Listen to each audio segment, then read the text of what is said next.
Good morning, everyone. I want to take this opportunity to introduce a friend. She's a new friend, and her name is Jacque Hamilton. She is an editor extraordinaire. She edits according to your needs and your talents. Like, I'm a new author, so she's coaching me at the same time as editing my work, so I can catch up to all those young authors out there that have all this training that I don't have. So let me present Jacque, and we're going to learn a lot from her this morning. There's no sound on this. Hi guys. we all met briefly.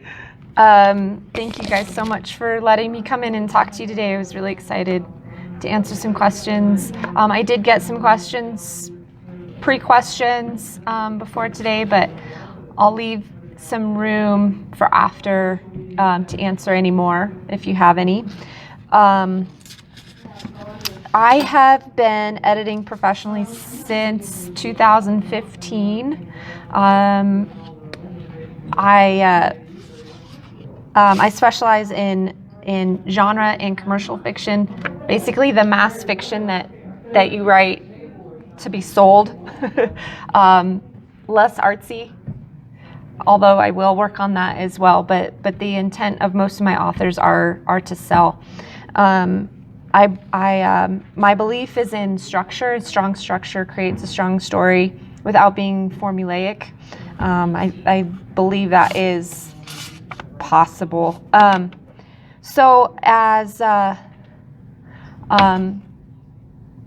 Kathleen said, I am a development editor, which is different than a copy editor. Does anybody need clarity on the difference between the types of editors?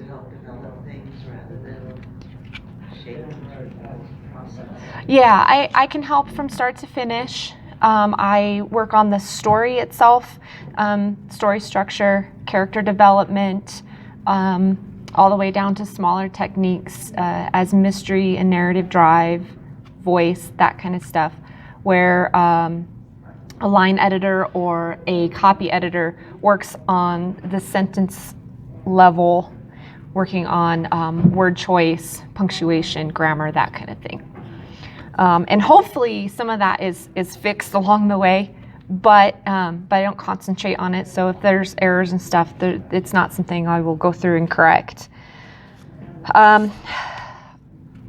So I've always loved stories, and I've always loved books and movies. And Paula had asked me to share a little bit about my education and experience. And I went to NAU and got a degree in electronic media, which sounds like a far cry from books, but it has nothing to do with computers, nothing to do with electronics, but it does have everything to do with telling stories for the big screen. I wanted to work in film, and I learned a lot through the program. I learned how to put stories together, what stories worked, how they worked, both on the page, like for scripts, and for the screen, how to put it together visually. I worked with other creatives to reach a common goal, and had to do teamwork there. Obviously, filmmaking is not a big industry here, so editing books just kind of came as a natural transition. So I still got to work in story, and I still got to work with other creatives. I went and got an education in specifically book editing through the Editorial Freelancers Association. They're the largest association in the U.S. of editors. They do everything from development editing, copy editing, formatting, proofreading. I mean, you name it, they teach it all. And the nice thing is you get to pick and choose. So authors can go on there as well and learn a lot of things. You can take the classes. They're all like single classes. It's not a degree program you have to go through. I was encouraged by my instructors there to start editing professionally, and that's what kind of pushed me forward. Experience-wise, I have several authors who have either self-published or vanity published. I have the lovely Miss Leslie. That they've gone on to do pretty well. I have one client who we just finished. I was kind of sad to see her finish. I really enjoyed working with her, but she has some interest from publishers for her memoir, so she's really excited, and she's been working on it for a really long time, and I'm really excited to see her succeed. So hopefully I'll hear something within the next couple months, and if so, it'll be on my website, and I'll pass that along to you guys. I got a couple of questions. Well, does anybody have any questions about my experience or education? Anything like this? Kind of cut and dry. It's nothing real exciting. I got a couple of pre-questions that were emailed to me. So if it's okay with you guys, I'm going to go by them from easiest to answer to most complex. Does that work for everybody? That way, hopefully, we can get through them. The first question I got, or one of them, was how do I find a publisher and how do I use Facebook specifically to promote my book? Just to be clear, marketing is not my expertise. I do a little bit through for my own work, for my own company, but to find a publisher, Google indie publishers, Google lists of indie publishers. Reedsy, I think Kathleen uses Reedsy for a few things. They have a great list of alphabetical indie authors. And I found if you type in indie publisher rather than independent publisher, you get a lot more hits. So try indie publisher and Reedsy. The other great way to find a publisher is to look at your favorite books that are traditionally published, see who published them. Just make sure you do your research on the publisher to make sure that they fit your style of writing, your genre, and your market and your goals. And make sure you research them. Also, see how they do through social media, see what's included, that kind of thing. Because some of them will include marketing, others don't. You just kind of got to see what fits your needs. Promoting your book through social media.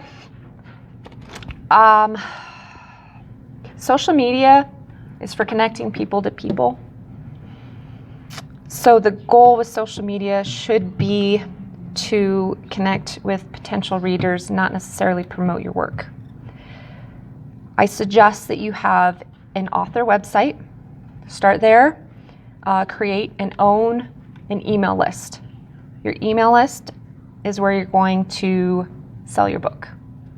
The social media is where you're going to direct people to your website. Now, there are a few things you can do on social media, and that is join groups. Especially Facebook has groups, Twitter not so much. But join groups of other authors, of writers, of book reviewers, and follow their rules about promoting. And don't forget to share other people's work as well. Pay it forward, right? I have left with you, I think it's on the second page of the little handout. There is a list of resources for marketing your work. The first one is Tim Grahl. He is a book marketing specialist. Consume all of his content if you can. He's got great webinars, great blog. He was doing a podcast for a while, but I haven't seen anything new from him.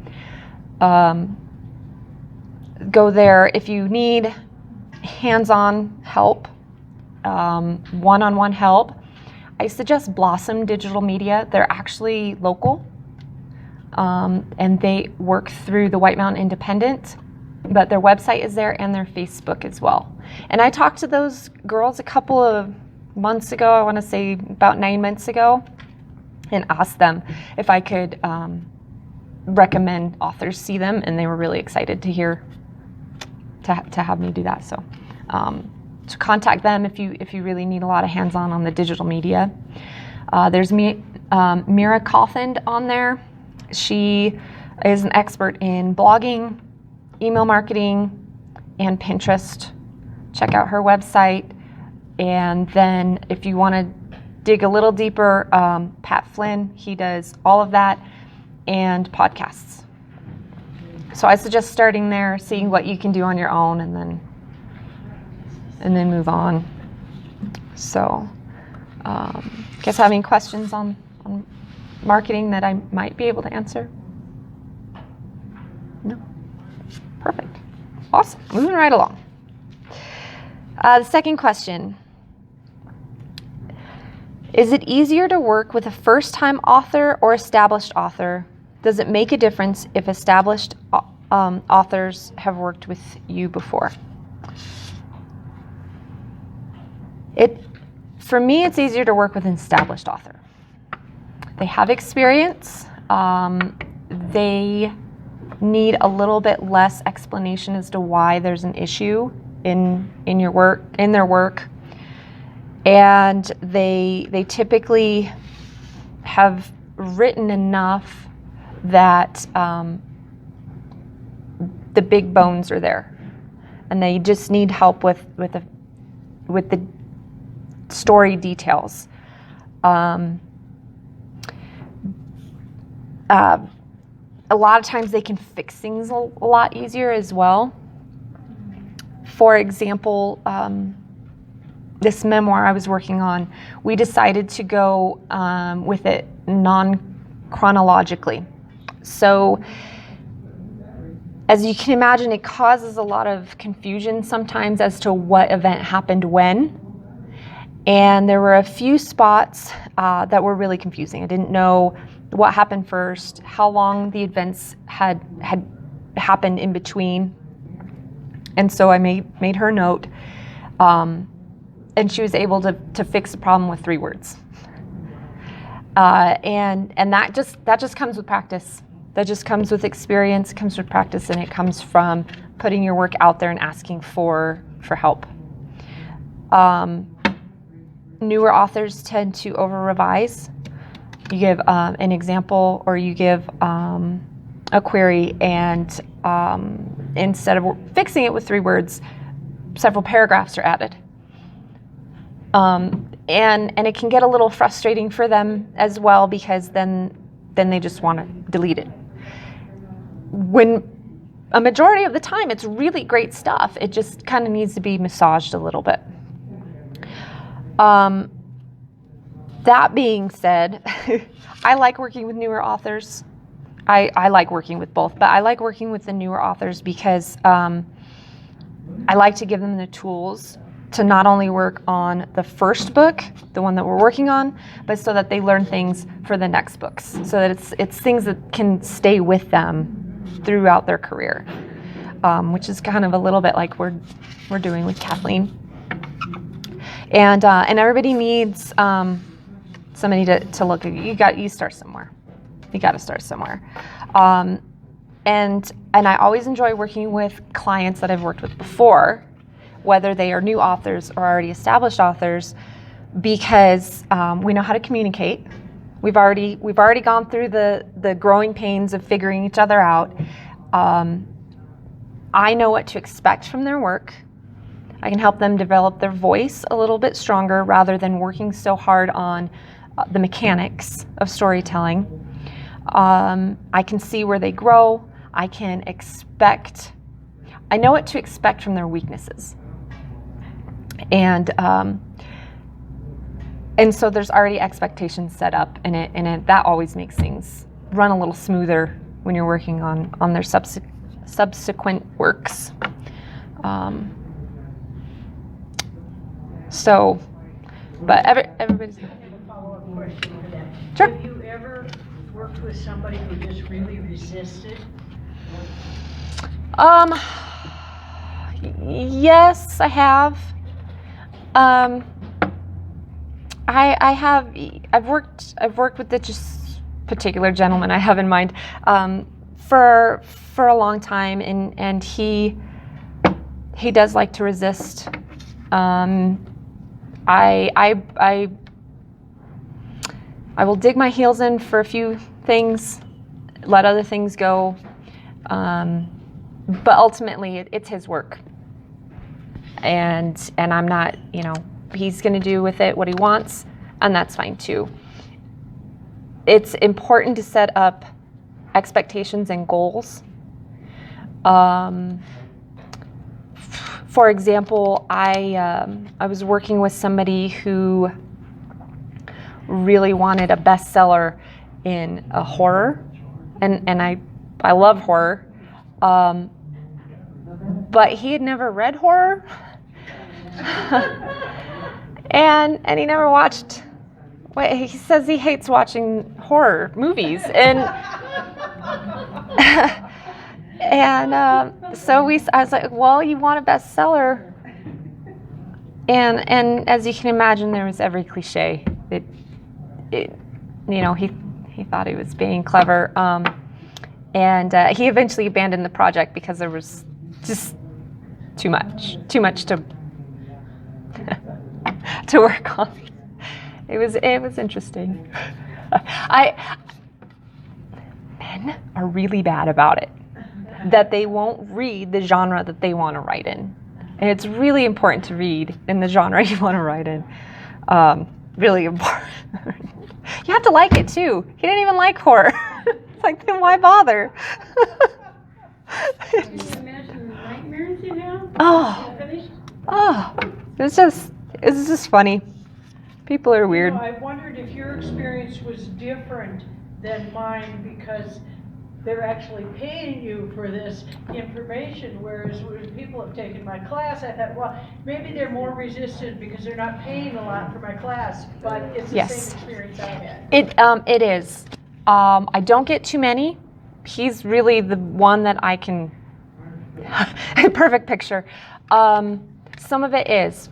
Before I started doing it professionally, and I was trying to gain experience, and I would do it for free, I got a lot of resistance, and I do believe that there's a connection there.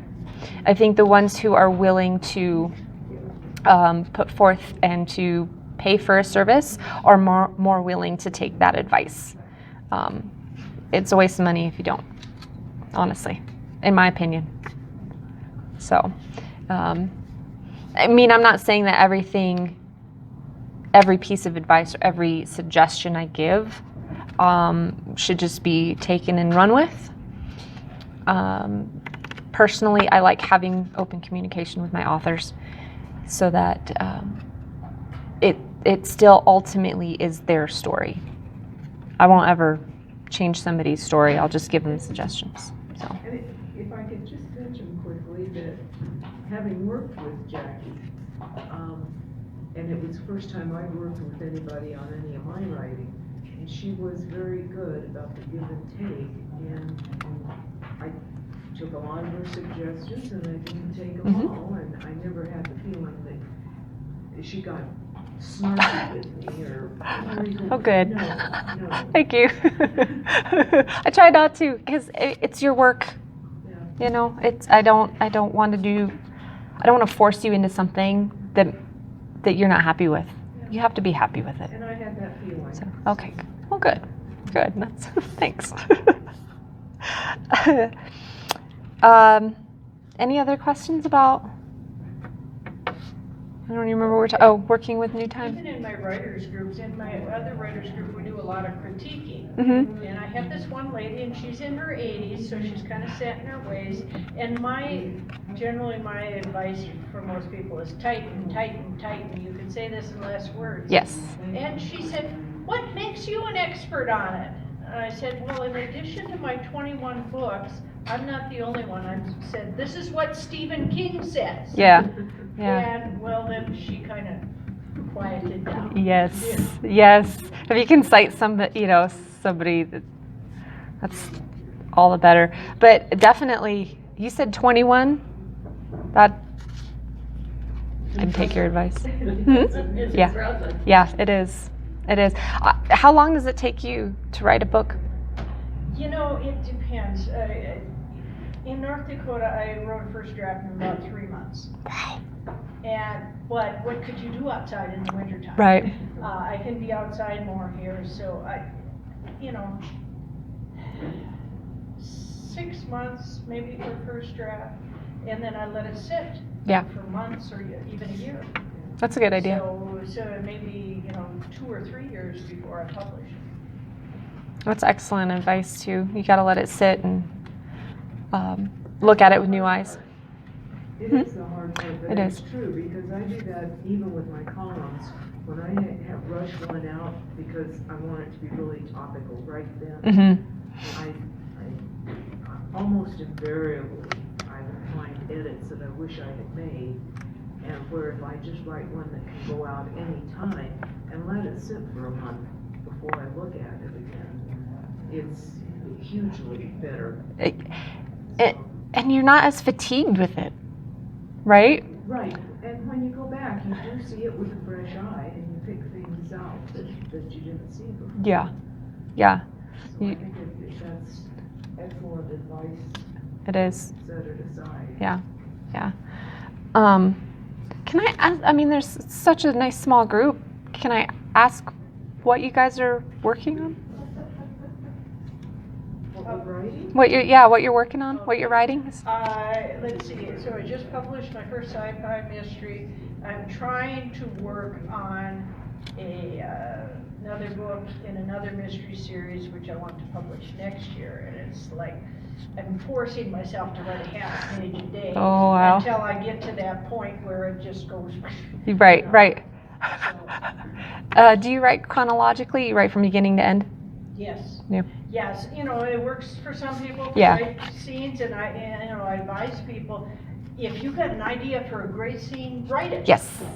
Don't wait until you get to that point. But for me, it works to do chronologically. Yeah. Yeah. Awesome. And Kathleen? Well, we're working on that trilogy, the Mhm. first part of the trilogy, you and I are. Mm-hmm. And I'm also learning how to write short stories. I had never done them before. I've done kind of like a column like Leslie, Okay. but in a publication that I published. But never like this, and entering them into contests and stuff like that. So that's fun. And working on my last novel at the same time. Perfect. And I have one that I should have found a publisher by now, but I haven't. And we've read bits and pieces of it in the group over the last year or so, which has been hugely helpful. Kathleen and who else? Somebody else. Muriel. No, it wasn't Muriel. It was yeah. Audrey. Audrey and Kathleen have both read things out loud. For me to hear it out loud in Mhm. group is the most helpful thing. And I get great suggestions from the group about where somebody stumbled or why this didn't flow right. So it's been a terrific help to be able to read some of the chapters out loud in group. So, And I would rather have someone else read it because they're reading it cold. okay. And so if I have things that don't transition well, you can pick it out that way. Now I have, and I've heard and I've used it myself of reading your own work out loud. I think that's really a great idea to have somebody else read it out loud, cold, like you said, because Right, then you see what they stumble. You hear so much in your own head Right. that you can read right over a flaw Yes. and or a misspelling even. Yes. And so I think that having somebody else read it cold is, for me, super helpful. That's an excellent idea. So I'm working on a mystery, and it's set here locally, Oh, cool. and I have a goal. So Tony Hillerman has some kind of a contest that has to be, it's a mystery that has to be set in the Southwest. And that's my goal, is to like enter the Tony Hillerman contest, right? So I just ordered and got last night my first Tony Hillerman book. I've never read Tony Hillerman before. And so before this morning I was like, okay, I have to open it up, and you know, like the opening sentences are always like the most important thing in the book, right? Grab the reader and pull them forward. And I was like, oh my God, I'm gonna be so bored. Wow. I don't know if I can do this. So then I opened up the middle of it, and I was like, okay, right? Okay, I'm seeing some structure and style of, you know, how he wrote. And not that I'm going to imitate him, because it's not mine. It's not who I am. Right. You know, but it like made me think, because he was all, the first page was descriptive. It was just all descriptive of the scene. It was very kind of like an omnipresence looking at something, right? Yeah. And that's totally not who I am. So I was like, okay, I'm kind of more of a, this is an action thriller mystery kind of. Yeah, like I'm grabbing right from the beginning. With a whole deal. Yeah. You know, and so it was just really interesting to see, okay, this is the contest that I want to get into. Are you still going to do it then? You know, I don't know. I have so many other things on my plate that writing is kind of like my hobby. And I've got this great story going on, but gosh, I haven't sat down to write now for at least a month, anything. You know, so it's a little bit of when I actually can get some time to get back into the story again. I have to literally go back and read what I have been working on and get myself kind of back into everything. Yeah. And it's the plot keeps going on in my head. Well, that's That good. doesn't stop. Right. You know, it's just more a matter of, oh gosh, I can't sit down. I just don't have the time right now. Yeah. Yeah, you know, so, but the goal is, that's my goal. Yeah. I don't know if I'll get there this year, but that's my goal. But And who knows if they're gonna continue the contest or not either, you know. So. Yeah. Well, hopefully they do, so you can do that. I used to go to these women's groups for business owners, women's business owners, and we had a life coach get up and speak for us, and I've used this myself, and I have advised clients to do it, and she calls it the 7-minute rule. Sit down for 7 minutes. You have 7 minutes in your day. Sit down for 7 minutes and work on the thing that you want to work on. And that's as long as it takes. And sometimes you'll find that that you have more time. But just the fact of sitting down, and even if you're just staring at it, you know, even if you're just trying to catch yourself up. And a lot of times I'll tell clients that when they say that they're blocked, they don't know where to go, just sit down and just write. First drafts don't have to be good. They just have to be there, you know. So. Writing about a semi-immortal Babylonian maid is the servant of Ishtar, who serves through the centuries, dominating, inspiring men and women. And over time, of course, Ishtar becomes Isis, becomes Venus, Mary. Yeah. She endures, and one day she becomes. Interesting. I have so much memoir stuff and such a full life that I find fiction. So much of ourselves come out in fiction.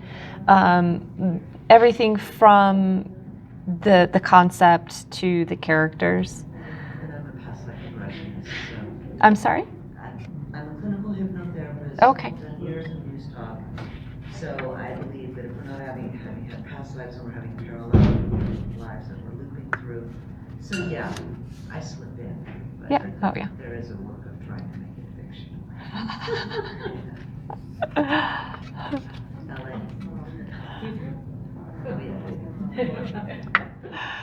Okay, I do nonfiction, Okay. and I am impatiently waiting for an editor to get through and give me a response of a book proposal that I sent to him in January, which he did ask for follow-up information, Okay. sample pictures and chapters, and so, you know, the COVID virus has kind of interrupted, Everything. you know. And so I've been waiting for something to come back, you know, yes or no, or maybe something. Right, right. And then I've tried to re-enter my book that is a memoir about a specific time in my life when my family was we were all dealing with serious physical health issues. Every one of my 5 people. And so that's been a really emotional challenge. Right, right. So anyway, those are my main things. What is your other one that you submitted to an editor? The one that I'm waiting for. Mm-hmm. It is the biography of Robert Yellowhair Sr., who is a very well-known Navajo artist who lived and died in Snowflake. I've heard of him. I have heard of him. Yeah, I don't know much about it. I just knew that. I've just heard the name. I don't know anything about him.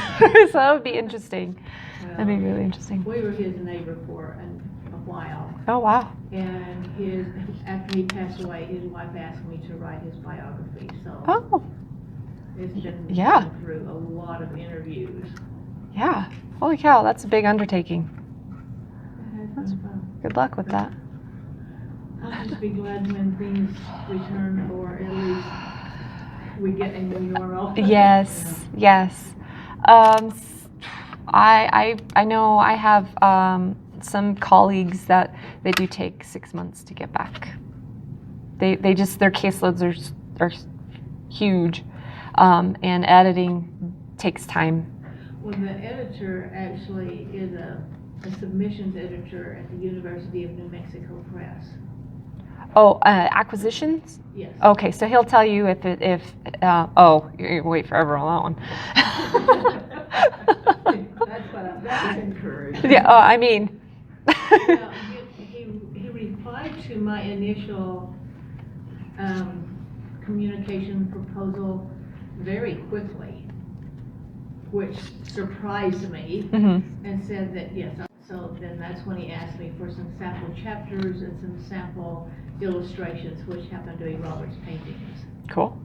So anyway. Well, good luck. I hope you hear back soon. Yeah, I'm hoping. One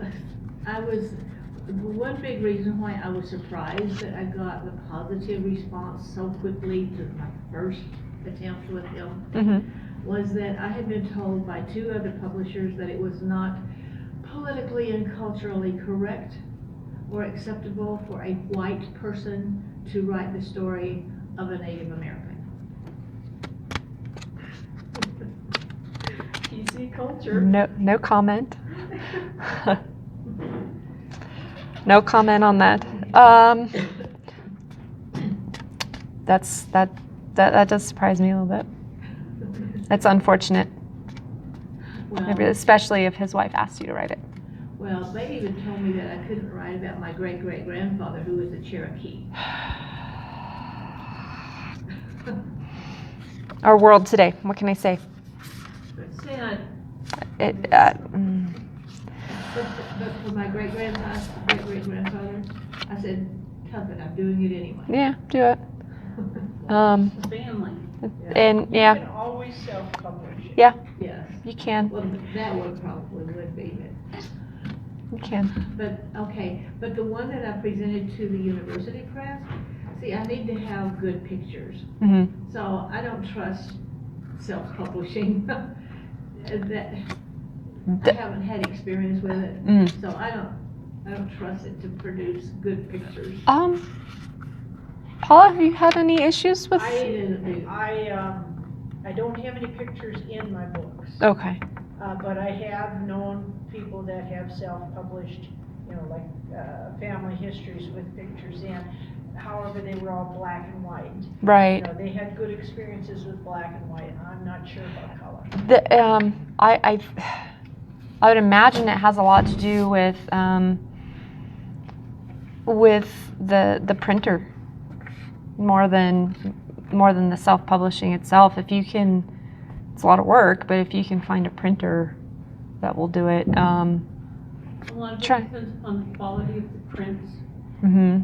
If you have poor quality prints or not high enough DPI, they're going to have a real hard time making copies. Real hard time. There are publishers that won't take digital photos, like Taschen did a book of a friend of mine's work, and any art they had done after '94 that they had photographed digitally, they couldn't use, even though it was 2016. Taschen would only go with things that had been made on film. Oh, interesting. Yeah. Yeah. Depressing for them. Yeah, a little bit. And that. It was they were worried about the resolution of the photographs, even though, they used the highest possible expensive cameras. Taschen said, we won't go there. Wow. Yeah. Wow. There are publishers who do photo books, coffee table books, that kind of thing. You could always look into them. Like Rizzoli's or one of those, I'm sure there are more. Yeah. Yeah. Interesting idea. I wonder if like the Maverick, her printer is down in Tucson. I don't know if they do books, but I would imagine that her quality is always excellent. Yeah, it is. So Color. it just have to kind of, if it doesn't work out with the university press, you're just gonna have to think outside the box, I think, on that one. That one would be, that's interesting.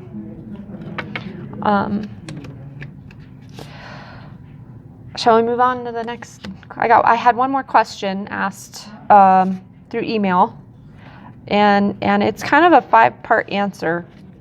So the question was, what is the most common writing mistake of first-time authors? I consistently see 5 mistakes, almost guaranteed from a first-time author. The first one is structure. There's always a structural issue. The perspective is not deep enough. Perspective is a little bit different than point of view. And if we have time, if you guys want, I can go over that a little bit. Overwriting. And that also falls into several categories. There are a lot of different ways that you can overwrite your work.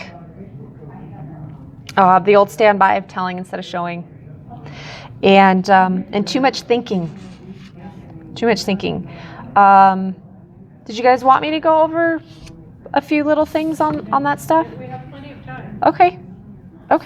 So let's start with structure. Every story has 5 requirements to make it a story. Otherwise, it's not a story, or it is an incomplete story, or it's a scenario. And you want a complete story if you're writing novels, and you do to a point if you're writing memoir. I don't really deal a whole lot with biographies, things like that. So I'm not sure about those. The first requirement is the inciting incident. These have to happen in order within fiction. The first is the inciting incident. It is the hook. It tells about the genre. It hints at the ending. And it carries an essential scene of the genre, which gets more and more into genre. And what it sounds like from the book that you were describing earlier, he didn't have a strong inciting incident. He just was. So what the inciting incident does is take your character from their normal worlds and forces them to act in such a way that is uncomfortable for them. You know, we grow, when we're growing, it's very uncomfortable when we're growing as people. And so it should be for your characters. The biggest issue I see is that all the information for the story is given up front. And that there's no specific event to spur the character into action. You don't want to give them all the tools at the beginning. You want to give it during the inciting incident. And it's one scene. And that one scene has to do all of those things. For example, a romance. The inciting incident is lovers meet. That is the thing that spurs the whole rest of the book. The second requirement is building conflict. And on the handout, I give you a real brief introduction summary to each of those on the first page there. Building conflict. The characters must have problems to solve. That makes sense. And they must start from simple conflicts and grow to the biggest conflict, which will end up being the climax. They must progressively get more complicated. They can be positive. So conflict, everybody thinks is fighting. It doesn't have to be. Conflict can be positive. Some people call it, some editors will call it progressive complications, because even good things can complicate a situation. And the biggest issue I see with that is that the conflict doesn't build. We go really, really big, and then really small, and then really big, and then kind of flatline. Or the conflict is resolved too easily. They have a conflict, and then the next thing is like, oh, well, here's the answer right here. Let them suffer. That's where you get that from. Let your characters suffer. Let them stew. Let them try and figure it out. Make it hard on them. The third requirement is the predicament. The predicament is the largest conflict of your story. It goes hand in hand with your climax. And what it does is it poses a question for the reader. Basically a will they or won't they question. I got a great example here. I don't know if anybody's familiar with Kendra Elliott. She writes romance, suspense, mystery, serial killer stuff. In those kind of books, it's usually, will the good guy get the bad guy? And the predicament is when all of the conflict comes together at once, and the good guy has to make a decision. In one of her books, I don't remember the name of the bad guy, but he is at the mercy of the good guy, Mason. He's a cop. And Mason is pointing his weapon, and Mason, as a police officer, can either take him in or shoot him. That's your predicament right there. That's the moment where you're holding your breath. What is he going to do? How is this going to turn out? And that's the predicament. And it is so close that the next moment is the climax. It's the answer to that predicament. So the climax of that would be, say the bad guy reaches for a weapon. The answer is Mason has to shoot him. Could go the other way, and he could surrender and say, I surrender, and Mason arrests him, and that would be the climax as well. So it's the answer to the predicament, and the climax is the fourth requirement. A lot of times you can't separate them. There are moments where you can, like when TV actually had commercials, that's when they would cut to commercial, right? And it makes you wait, and you're like, oh, I need to know what happens. That's your predicament. Predicament and the climax, is it normally pretty close together? They are usually within the same scene. So you have the predicament and then the answer almost right away. You can have them apart if you have a complex story where there's a lot of moving parts, a lot of different locations, and a lot of different characters. But yeah, typically they're really, really close together. You almost can't separate them. And then the last requirement is the resolution. Your audience needs a breather after all this excitement. They need to be able to sit back and relax and say, oh, it's over. And they need to feel like life is going to move on for them. Years ago is a great example, and I wish I could remember the name of the movie. Hugh Jackman, I think this is in the 90s. Hugh Jackman played like a computer hacker. And the whole thing was he was forced to hack into something by the bad guys, and so they kidnapped his daughter, and if he didn't do it, they were going to kill the daughter. Predicament and the climax, and they're free, and they're moving away. And now the audience has a chance to breathe. They relax. They won, thank goodness. But the great thing about that movie was that they gave them more life. When Hugh turns to his daughter and says, well, what do you want to do now? And she actually said, let's go to Holbrook. And that was one reason that that the story stuck in my head. But that was the resolution. And it made it feel like they were going to continue to live and go through more adventures, even if it was a single movie, not a series. So those are what every story needs. Short stories. If you're really clever, you could do flash fiction. I can't do flash fiction, but they will all be in there. If you look hard enough, all 5 of those requirements are in there. How do you define flash fiction? Is that those ones that are in like anywhere from like 5 sentences to 1 sentence? You know, I don't know if you've seen the in 5 words tell a whole story about, you know, what's going on in a picture. That would be flash fiction. Yeah. I just saw a contest for flash fiction for 100-word story. Yeah, that's tough. I have seen those in the Writers magazine, but Yeah. the term didn't stick in my head. Yeah. Just real quick. Sounds like a miserable genre to me. You know. I want to tell more about my characters. Yes. Yeah, I think so too. We talk about tightening things up. Every word carries more weight than the word.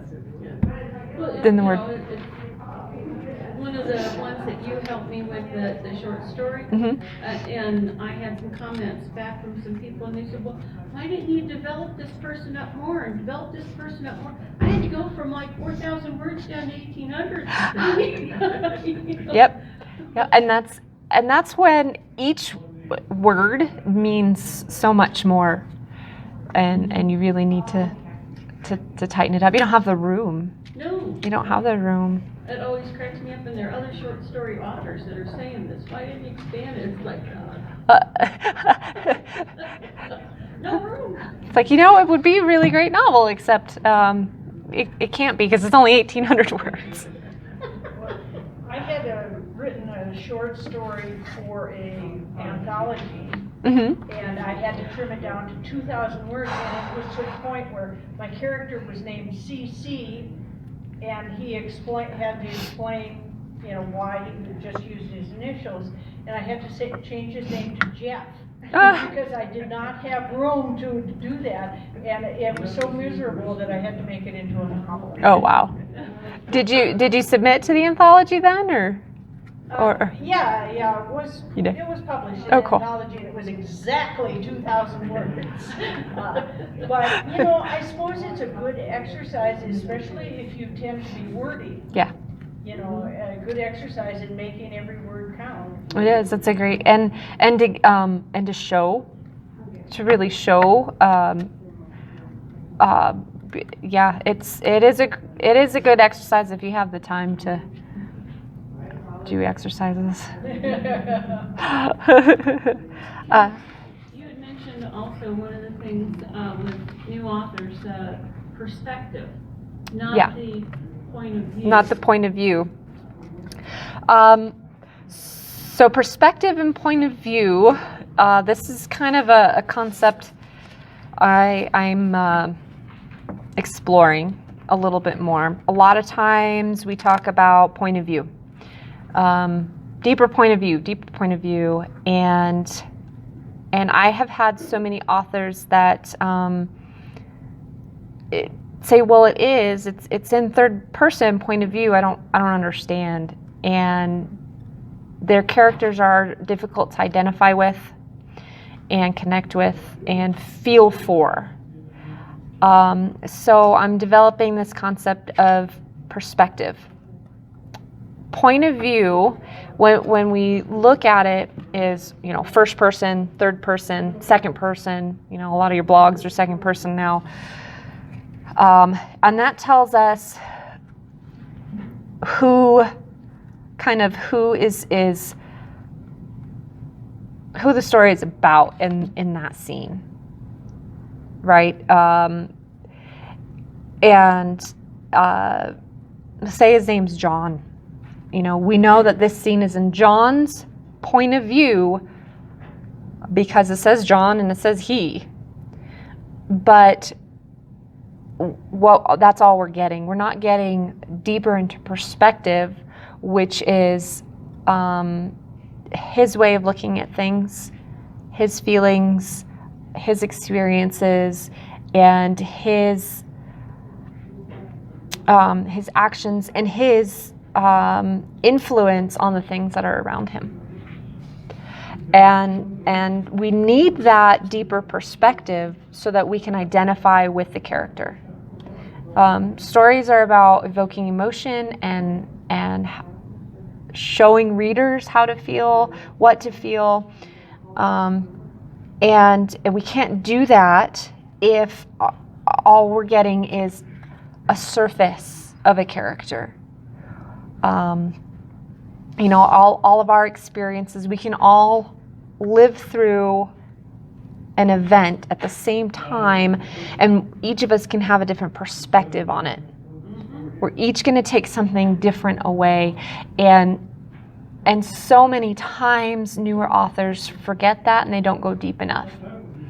And I've found through communicating with the newer authors is that it's because when they're imagining their stories, they're imagining it like it's a movie.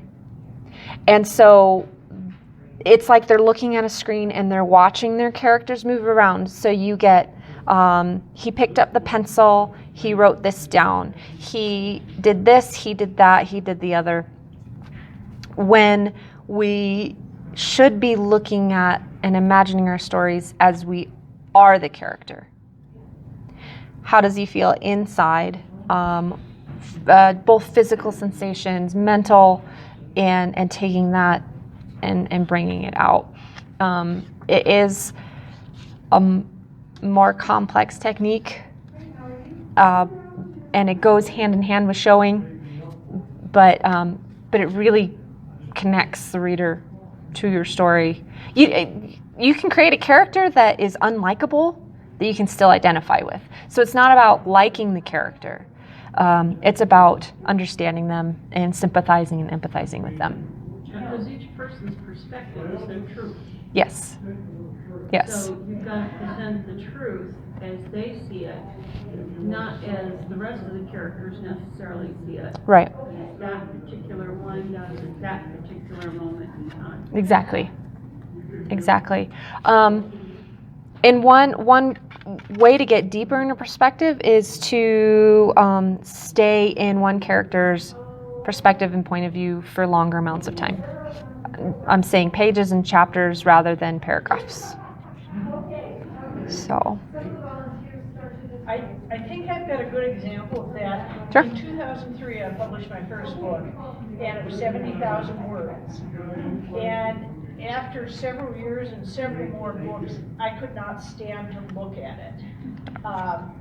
You know, it was, and I think it was exactly perspective, is like the characters were more superficial, but I described the color of every horse in the book, you know. Right. And so I'm kind of a horse crazy girl. And so I rewrote the book because I had written other books in the series and published them, and so I couldn't just say, well, let's forget about this book. So I rewrote it.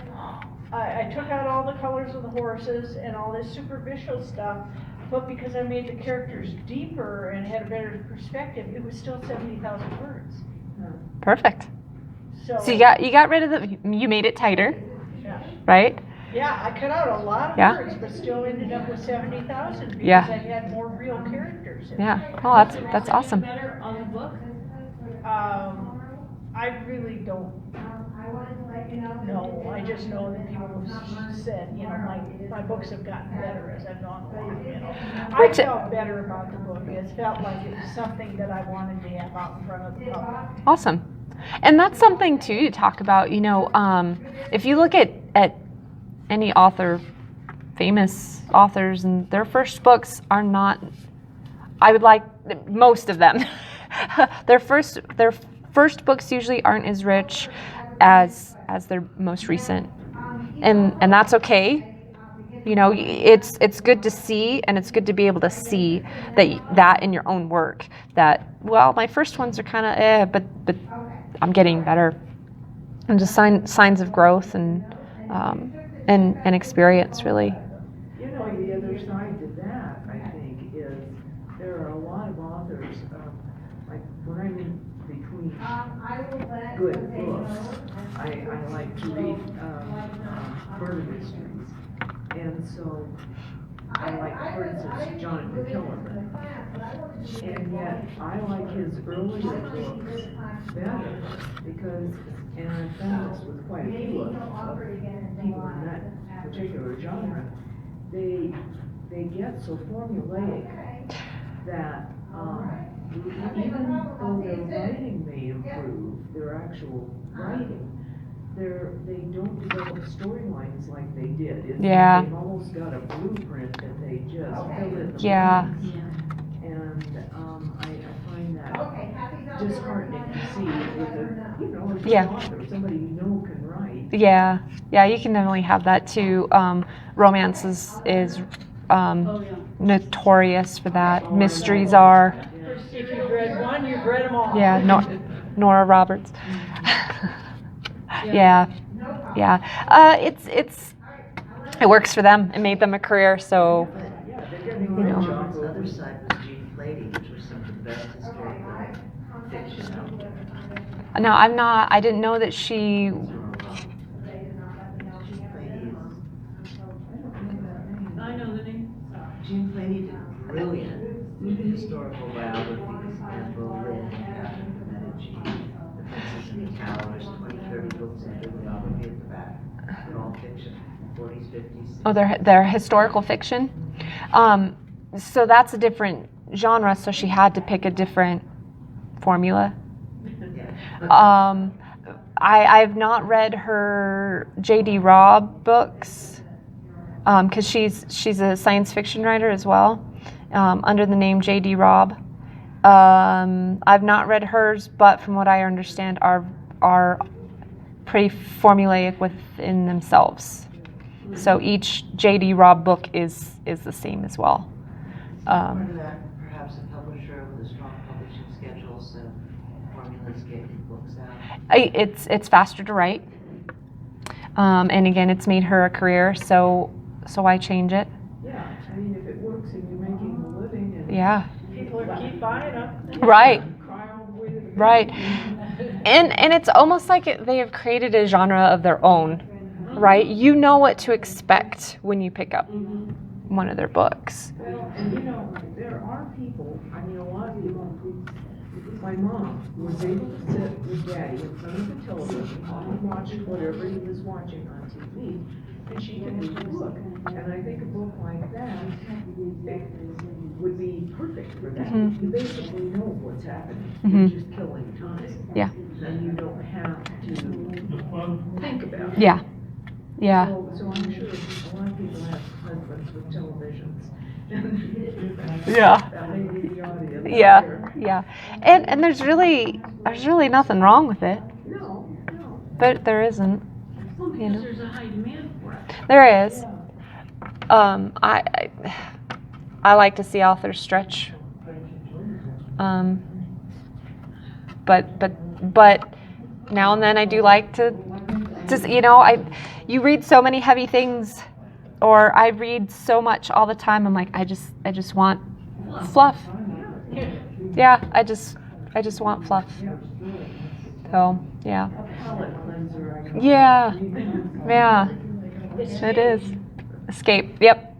I've always thought about as airplane trips, you're going to Europe or something, so I can take part of the star. And my backpack is a 15th century novel.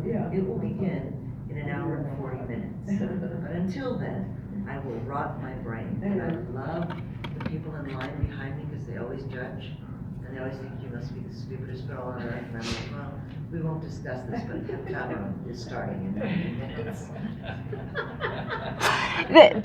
Those are the ones that you can, like you said, they're airplane books you can put down very easily, and not let it weigh on you. They're good waiting books. That's a great way to put them. Anything else on perspective or point of view?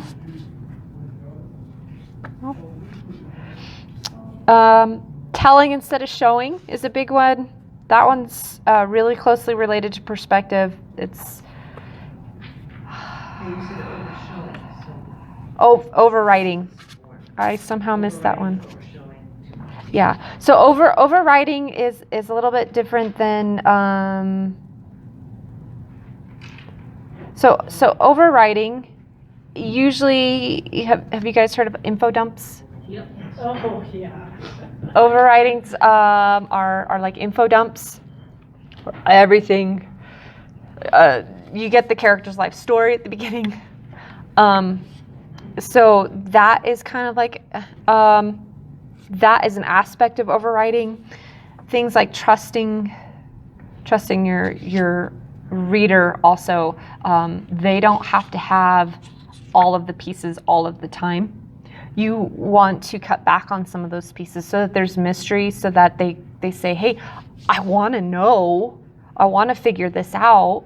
And and I don't say mystery as in mystery novel, but mystery as in something to keep the interest of the writer, of the reader, and your audience, to keep turning the pages on a particular subject. It can also be called narrative drive. And overwriting can even go as far as the sentence level. If you'll see it a lot as to her at the end. So she felt it was this way to her. And we know it's to her because the scene is in her perspective and her point of view. And that can go down to the line level. But as a development, if I see it too much, it's now a development issue. And I'll go through and I'll mark out a lot of the overwriting. And it's about trusting your audience. Words like because that are in exposition, not dialogue, means that you're overwriting, you're explaining to the reader. You're telling the reader that they're not smart enough to understand what's going on. Let's see if I can think of another.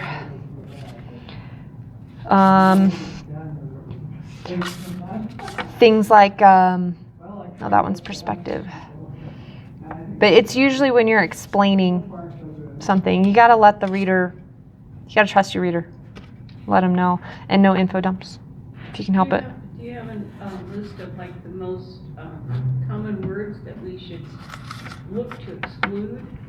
There's Like some all over. because or that, or- Yeah, the typical ones. Because will tell you more than just to get rid of the word because. If you say because of this, then they'll go, I'm taking out because and I'm going to write a different word. Because tells you that it's overwriting, that they don't trust the reader. Then, too many uses of the word then tells me it's not deep enough perspective. But again, you can't just go in and take out then.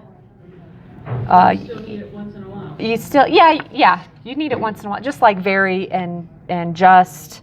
I'm trying to think. There's a filler words that are pretty typical. I'm sorry? I said use them sparingly. Mm-hmm. And you need them in dialogue. Is going to be okay for the most part. But in exposition, you want to limit that. And there's lists all over on how to tighten up your exposition with getting rid of very, and like he ran very swiftly. He sprinted. Works a lot better. And stronger. And stronger. It is. And that goes back to showing as well, right? All of these are just, everything's so entwined. Everything feeds off of each other in fiction. When you have one issue, it's going to affect, everything. Everything. And evoke that emotion in your audience. Did that answer your question? Okay. I felt like I kind of went off on a tangent there. That's okay. I lived in LA. I've dated many major film directors.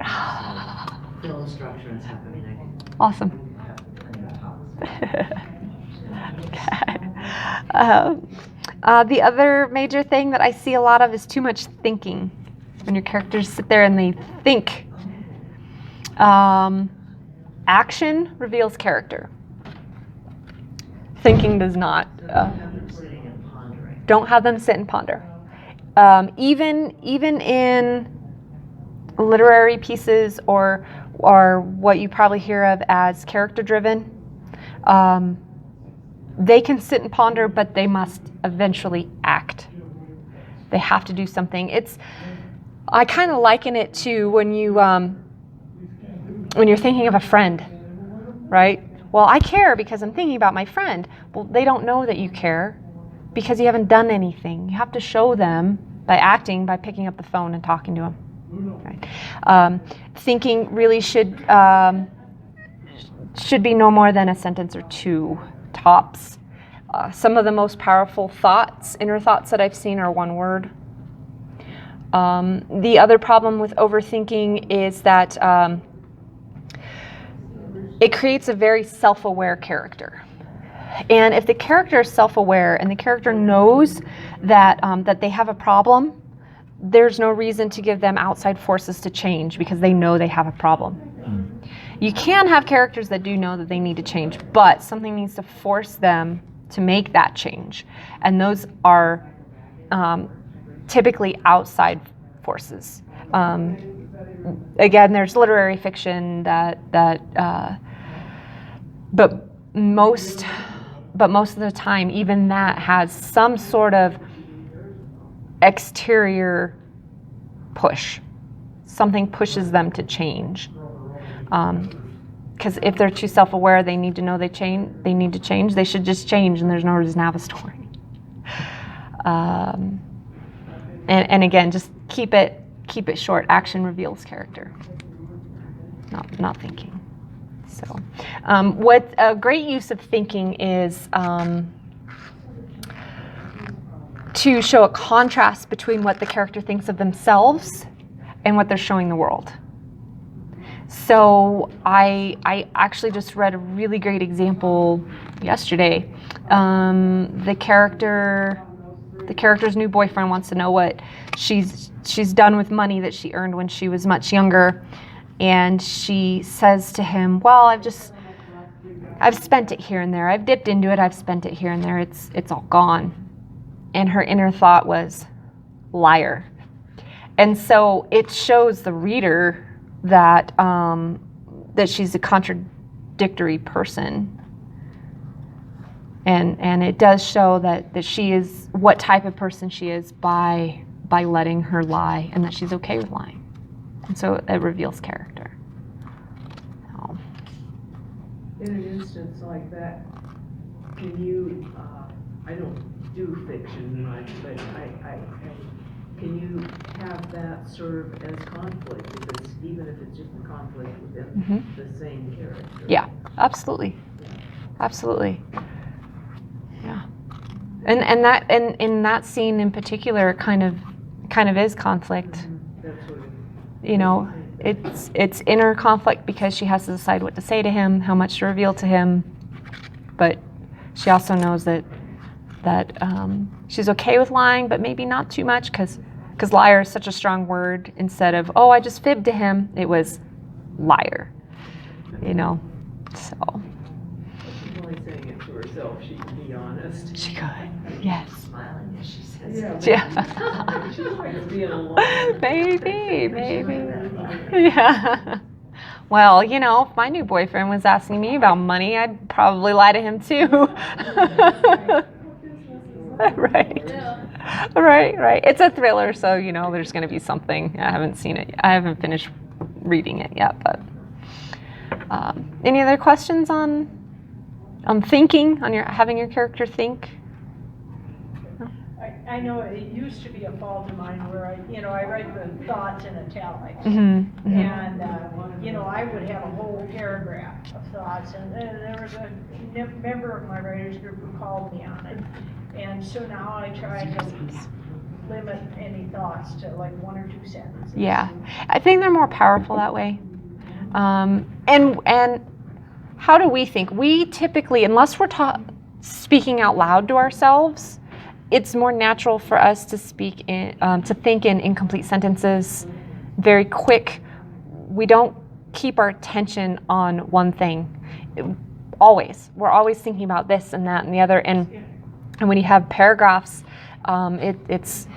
I've never had that much attention to think of something for several minutes at a time, unless I'm concentrating on something. But usually, the thinking in a book, you don't want them thinking about what they're concentrating on, because that would kind of be a little. You beat yourself up a little squirrel. Right. But we think of things like great, but we don't go, great, the thing did this and the thing did that and this did that. We just think, great, and that's it. So that is all I had today. Do you guys have any other questions about editing, writing? Have you enjoyed lecturing this? I've had a good time. I have. You guys made it easy. So. I've been excited to have you here. Oh, well, thank you. Yeah, I've been excited to be here. I've been looking forward to it. So thank you for having me. I appreciate it. Yes. Thank you. Thank you very much.